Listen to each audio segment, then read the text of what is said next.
amniga degmada maxaa sidee noqon doonaa kadib ka bixitaanka ciidamada Itoobiyaanka ah ee halkaasi muddada ku sugnaa sidee ayuu xuquuqdiisii iyo xubinnimadiisii ciidanimada ku waayay taliyihii hore ee sahanka iyo sirdoonka ururka 39aad ee guutada shanaad ee qaybta 27aad ee ciidanka xoogga dalka Soomaaliya halkay ku dambeeyay xilkii Hiiraan State ay u magacaawday ee ahaa gudoomiyaha degmada maxaa su'aalaha iyo kuwa kala dhowr ah waxaan weydiin doonaa Cabdi Yuusuf Salaad oo aad u garan ogtihiin Cabdi Goomey adinkana waa idin soo dhaweynayaa muuqaalka inaad faafin doontaan ayaan rajaynayaa marka hore Cabdi Goomey waa aan soo dhaweynayaa marka xigana waxa uu ka hadli doonaa xaaladda degmada iyo fariintiisa oo la wadaagayo bulshada waa dhawaay walaal halka magaalada way degan yahay walaalkay waa waayeen hadda wuu degan yahay ciidamada Itoobiyaanku way hadda waxay markuu inay baxaan ay u dhow tahay sida hadda way rabtaa waxooda ma garan marka walaalkay anigoo ka faa'iideysana jaaniska ka faa'iideysana waxaan rabaa Soomaali hal baan dhihi doonaa haddii la yiraahdo dowladda Soomaaliyeed dadka halkan ku noolna maxaas ku noolna wax waayeen mid aan leeyahay ciidana aniga waxaan joogaa maxaasan joogaa meesha la yiraahdo Cabdi Salaad la yiraahdaa sidaan ku sheegayba in ka badan 10 sano ayaan dowladda ayuu ciidanka dowladda ka mid ah halkaan aan ka shaqeynayo joogay waxa waayeen marka marba mar askariyaan ahay marna yani darajaan lahay oo doctoraan ahay sahanka iyo sirdoonka ururka 39aad guutada shanaad ee qaybta 27aad sahanka iyo sirdoonka iyo taliyaha operationkan u ahaa aniga ma garatay waa gartay ciidanku halkaan markii ururka halkaan laga raray oo xamar loo waday aan halkaan ku haray oo yani mana maadaama aad xogtii haydo halkaan iska joogaa la yiraahday waa gartay markaan xagga tagay oo ciidanka xagga tagayna waa su'aal mataqaanaa qaldanaa liiga bixiyay waxaa la yidhi ninkaas ciidanka ka mid maahana la yidhi waa saas xuquuqda laga helay kadib anigana aan meel aan u raado meel lagu ogay saas la yidhi inka badan adiga 10 bilood amal ay xuquuqdiga xidhantay malaas waa iska jooga kadib inaan dalkayga iyo dadkayga inaan difaaco markii xuquuqda lagaa xiray oo aad ogaatay in hadal qaldan lagaa bixiyay taliskii ciidanka aad ka tirsaneed ma raadisay oo ma weydiisay sababta lagaaga saaray ciidanka waan raadiyay jawaab sax ah laga ma siinin xamar imaada la yidhi aniga sidaa daraaddeed marka maadaama markii hore waxaa laga reebay tahay inaan xogta cadowga aan aad ula socdo oo muhiimadaas markii hore laga reebay laakiin isbedelka uu yimiday aniga tii hore inay muhiimsan tahay aan ku xisaabtamay markii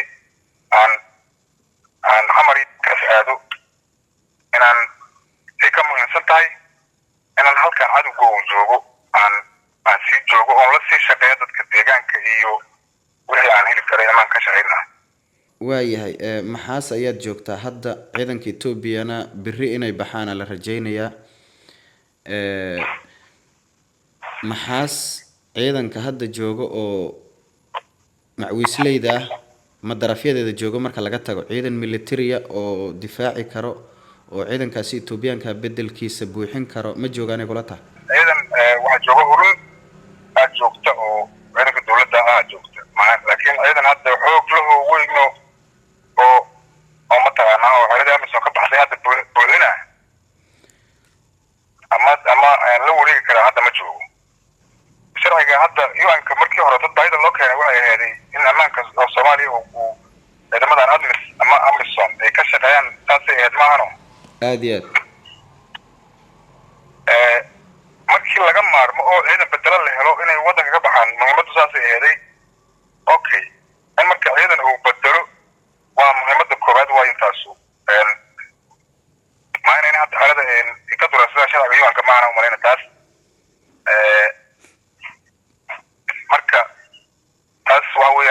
baahiya loo qabaa waa ugu baaqa dawladda inay keento weliba ciidamada oo xerada kala wareega ciidamada hadda ciidanka Itoobiya sidaan la socono halkaasi maxaas ku sugnaa maxaas darafyadeeda dhowr dagaal ayay al-shabaab ku soo qaadeen ama tuulooyinka u dhow ama magaalada banaankeeda weli lama sheegin dagaal ay toos uga qayb qaateen waa maxay muhiimadda looga baahan yahay hadda ama walwalka maxaa keenaya inay baxaan in laga walwalo amniga maxaa keena walaalkay macaane amniga maxaasad walwal maahan dadka deegaanka oo horaba deegaanka ka dagaalamay hadda aan joogo ma garan aad iyo aad inay yaqaan laakiin aan wax kale dood aanan aqoonin oo laakiin waa dad shacab oo mataqaana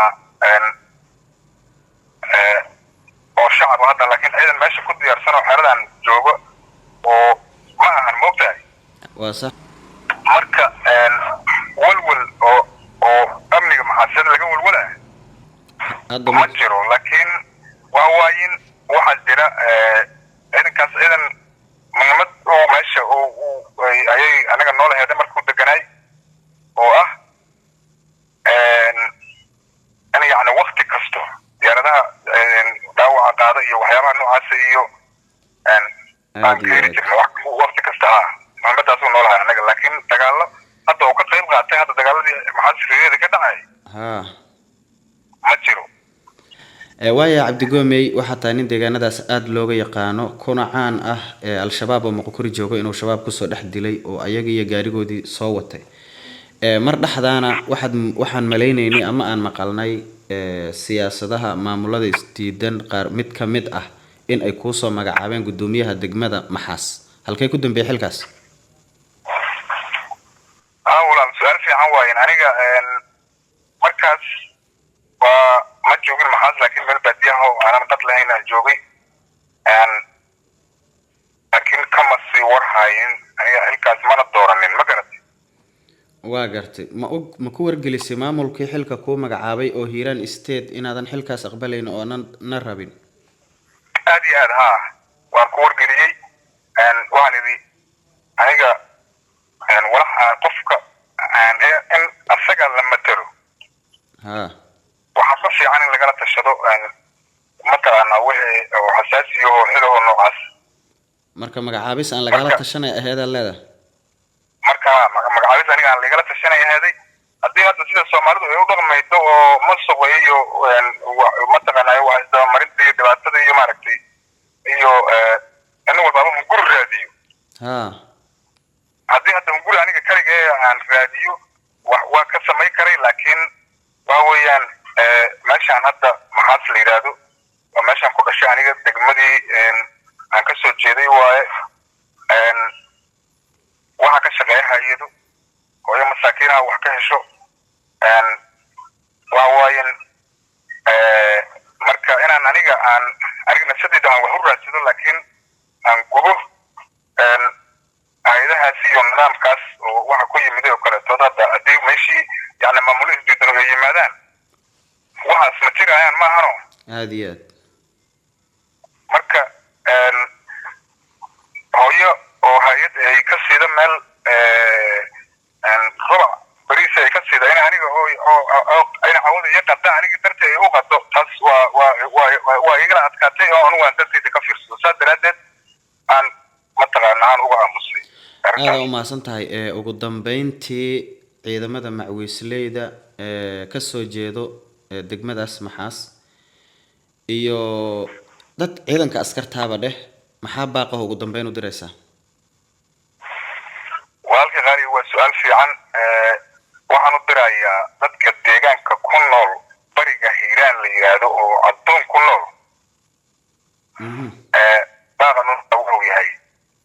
in cadowga ummadda Soomaaliyeed ay la dagaalameen xaalufka ayaga ku ah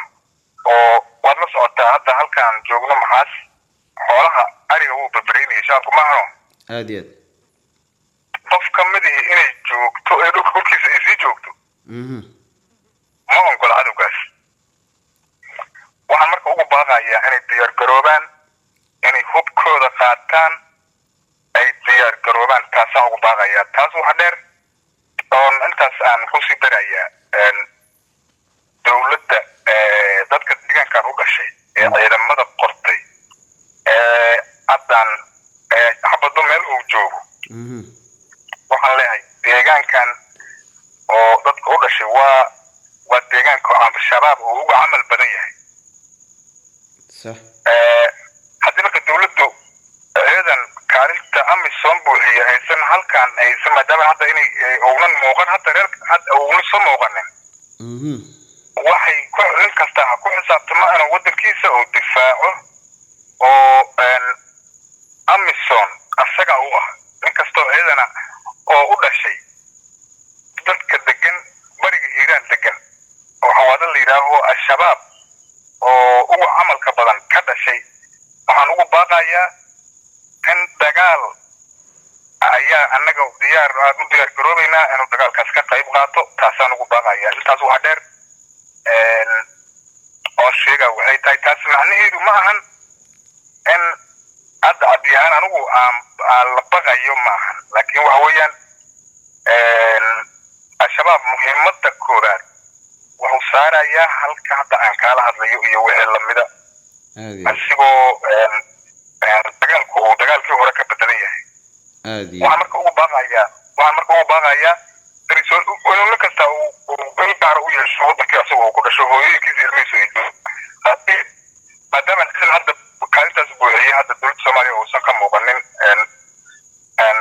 haddii rabtan macnaheeda ha loo qaato farmaajo markuu yiri nin walba tuuladiisay noqonaysaa ilaa waaraba tahaba waa sax waddankan ciidankii oo deegaanka ahaa dagaalama jiray asgar ayay qorteen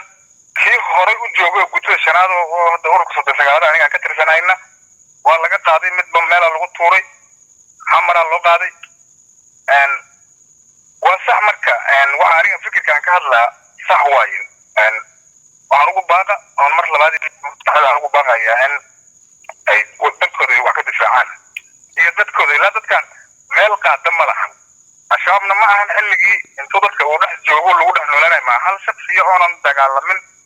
oonan dil kala dhaxayn ma lahan marka dadkaasu asagu inuu isdifaaco diyaar oo hadda inta aniga igala muuqato yahay laakiin inta kale toodna inay u diyaar garowdana waa oo hadda shacabka waddanka jooga taasna waa ku baaqa talabaadna waa waayin